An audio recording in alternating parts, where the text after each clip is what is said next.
This is probably going to come off as a stream of consciousness, and let me throw a disclaimer out here right now that the views stated in this video are strictly mine and mine alone and do not represent the views of Chiller Theater or anyone associated with Chiller Theater. That being said, we are coming up on the 35th anniversary of the Chiller Theater Convention. Something that was a huge part of my life for a lot of years. And 35 years ago, Kevin Clement called me up and said that he was going to put on a show because he was disgusted with the way Fangoria and who was the other one that used to run back then in Baltimore, FanX, was doing their conventions. Because it was sort of like a pheasant under glass deal where if you had a celebrity there, you had to give a representative the photo and they sign it and hand it back. So basically you didn't have that much of an interaction with the celebrity. Well, all that changed with Chiller Theater, aka Horathon as it was called, for the first 3 shows. And when he called me up and said, you know, I'm doing this convention and I need some big guys to work security, I said, okay, what does it pay? Well, you get to hang out with Zachary.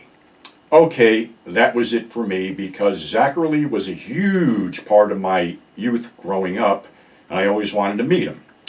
So I went to the first show, I worked security, I got the bodyguard Zach for a couple days, and Jonathan Harris was the other guest. And we were off and running in this little rundown movie theater in Rutherford, New Jersey. And we did a second show at that rundown little theater.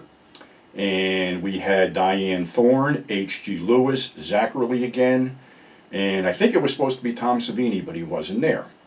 So it kept on going with Forrest J. Ackerman, Ted V. Michaels, Bob Burns, David Friedman. I mean, we left that place, that movie theater, after 3 shows, and it wasn't Horathon anymore because Kevin had a partner who tried to fuck him, and he changed it to Chiller Theater.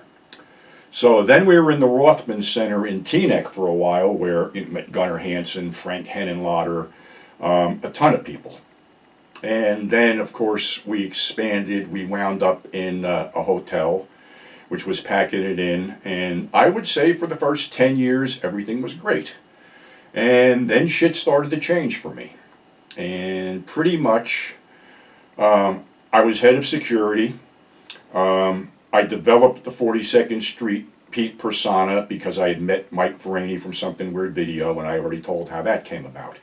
So in essence, if it wasn't for Chiller Theater, there wouldn't be any 42nd Street Pete.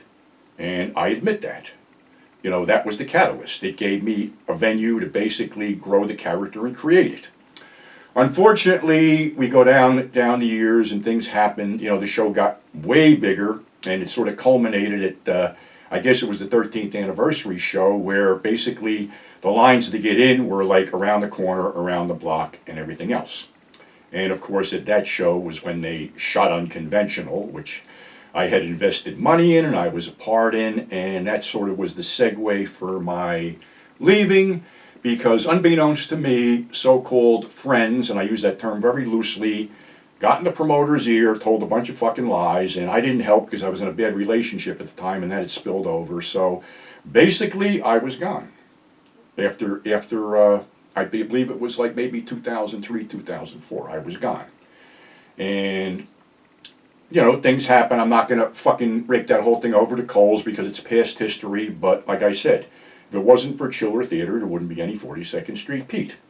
And also, if it wasn't for Chiller Theater, there wouldn't be any Monster Manias, there wouldn't be any fucking Horror Hound, Days of the Dead, Texas Frightmare Weekend, Motor City Nightmares, Cinema Wasteland, Monster Bash. All these big cons used Chiller Theater as the template to start their own conventions. And it's sort of like going back to wrestling, when basically any wrestler who uses a table for a gimmick owes a huge debt to Sabu.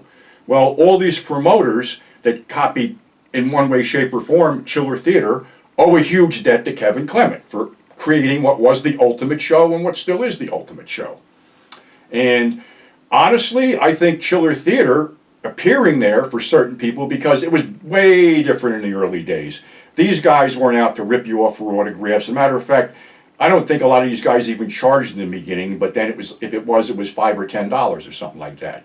But it also brought attention to guys that hadn't been doing too much. And actually, after H.G. Lewis started doing the shows, he made Blood Feast too. Ted V. Michaels started making movies again. I mean, these guys just loved the genre and, you know, loved the fact that the fans really appreciated what they do, like Dave Friedman, Sid Haig, all these guys just appreciated the fact that they had fans out there. How it changed, I don't know, but I just saw the greed cropping in and, you know, things were said and I was gone. But I went to other shows and other shows sort of petered out for me too. I seem to have this bad habit, you know, and then another thing too is, I got to address this situation. Somebody named Stacy had been talking to people and said the reason I don't do conventions anymore is because I'm banned. Actually, lady, I'm not banned from anywhere. I left. I left Chiller. I wasn't fired. I left Monster Mania. I wasn't fired. I left Cinema Wasteland. I wasn't fired. It's just you run your course, or certain promoters have little problems with guys that sort of, you know, like me writing a book and doing other things and having other venues that sort of rub them the wrong way for whatever reasons. I've never been able to figure out the whole jealousy thing, but be that as it may. So now we come full circle around to the Chiller Theater 35th anniversary, which people have been emailing me about, you know, this and that and the other thing. Let me be blunt. Inasmuch as I would like to go down there and basically make that my last convention appearance and say goodbye, you know, to fans that I haven't seen in God knows how many years, we're sort of in a position where I can't drive anymore. I have 2 older dogs that I can't board because they'll get hurt. And basically my body's pretty shot. If there was a way to do it, yeah. But people emailing me telling me, well, you know, you can go down there and get a table. I'm sure they'll give you a table and you can sell your pictures for $50. And I'm like, me sell my pictures for $50 with my signature on them. I have never charged anybody for my signature. And I don't believe in that type of thing because my attitude is, with celebrities in general, is if we didn't go to your movies, buy your tie-in merchandise, support you that way, where would you be? So rewarding us by trying to whack us for $100 a signature, hey, fuck you, I don't do that. But some people seem to need something, and I'm going to show you something right here. I had this made up, and what was it? Place is a fucking mess. These were made up years ago because I was trying to raise some money for my dog's surgery, and I was only flipping these at Cinema Wasteland for $5 a piece. If someone wants these, and I only have maybe 5 left of the one me holding the reel and maybe 10 of the other ones, it's simple. You can have them. You want to give me something for them, fine, but you got to pay the $5 it's going to cost me to ship them. That's more than fair. Like I said, I'm not going to go down to a show and charge my fans a stupid amount of money that have supported me for over the last 30 years just so I can line my pockets. Not that I couldn't use the money, because I could. It's just the principle of the thing. I don't take advantage of my fans. It's that simple. But then, as I've been talking to Kevin, and most people know that Kevin is not doing well health-wise. Well, it seems that in my absence, a company called The Big Event from New York ingratiated themselves with Kevin and got into Chiller Theater. And it went on for a while. But when you ingratiate yourself and people take their eyes off you, people tend to do stupid shit, like the case was me. Someone wanted me out of there and did everything they could do to get me out of there. Then they became operations manager. Then they fucked over the promotion. And then they went down to Florida to live with the white trash and the Nazis that they are. Right, Louie? You know what I'm talking about. So, anyway, it seems that this big event was bringing in the heavy hitters that were charging ridiculous amounts of money, and something happened behind the scenes, and they were told not to come back. Well, instead of just tucking their tail between their legs and running away like the little assholes they are, this guy, I think his name is Tommy something, he posted this whole thing that, oh, this whole butthurt thing, and we were such a part of that show, and we were family, and now we're not allowed there. So what does he do? He books a rival show in the same town on the same days on the next highway over and calls it Chill Out. And he's got a whole bunch of fucking A-listers in there, and he's only going to charge $10. $10 admission ain't going to cover the fact that most of these motherfuckers are going to want $100 a signature.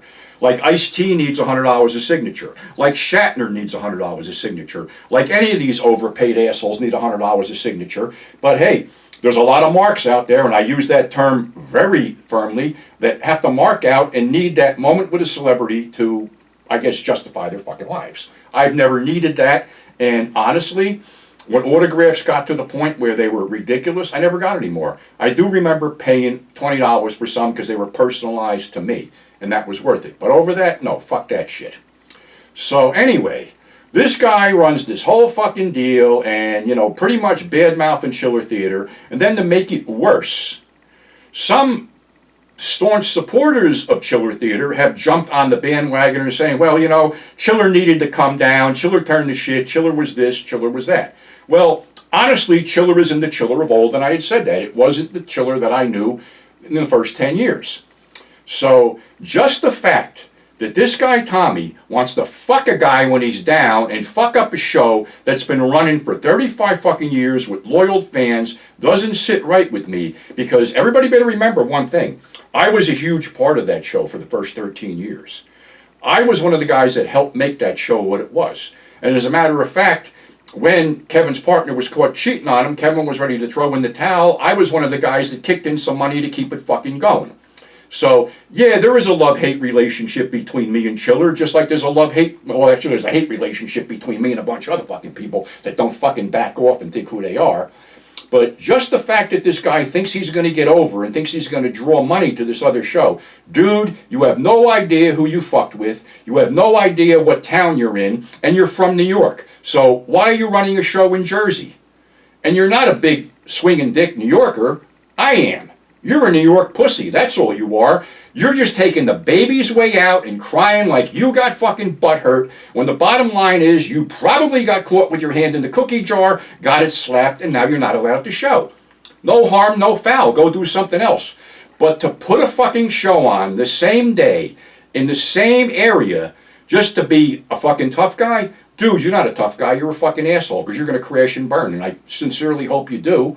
And like I said, if there was any way, shape, or form for me to be there for the 35th, I would be. But unfortunately, unless things drastically change, I can't do that. But all I can do is wish Kevin and the whole crew a very happy 35th anniversary, and hope we can do another 5 years, and hope that everything runs well, and that this fucking asshole with this chill out thing and all his followers just crash and burn and are sitting there watching their fucking bank accounts empty because you just basically fucked with the wrong people. So, in closing, like I said, these are my views and my views alone. I have no part of Chiller Theater anymore. I have nothing to do with Chiller Theater. I'm just saying what's on my fucking mind and speaking my mind. And if this guy fucking Tommy wants to take an issue with this and wants to, quote, try to take me down, dude, better people than you have tried. Even my beloved Chiller tried to take me down. I'm still here. I was there for 9/11. I beat cancer. I survived 2 murder attempts. I fucking was blacklisted from Monster Mania. Not that I give a shit, because, you know, that's another one who was like, we're a family show, you'd be proud to bring your mother or daughter here or whatever. Well, yeah, when Gary Busey's sitting on a park bench with his pants down around his ankles, yeah, that's a family fucking show. So, and as far as the other ones go, hey, whatever beef they have with me, they weren't forthcoming enough to even tell me what their beef was. Only that certain people tried to rip me off like Crappy Cloud, and they're still fucking there sucking wind. So again, dude, you want to try to take me down, knock yourself out. Better people have tried, I'm still here, so that's it. Again, best wishes to Chiller Theater, best wishes to Kevin for his health problems, and who the fuck knows, maybe I'll catch you down the line. But like I said, for the Chill Out show, fuck you.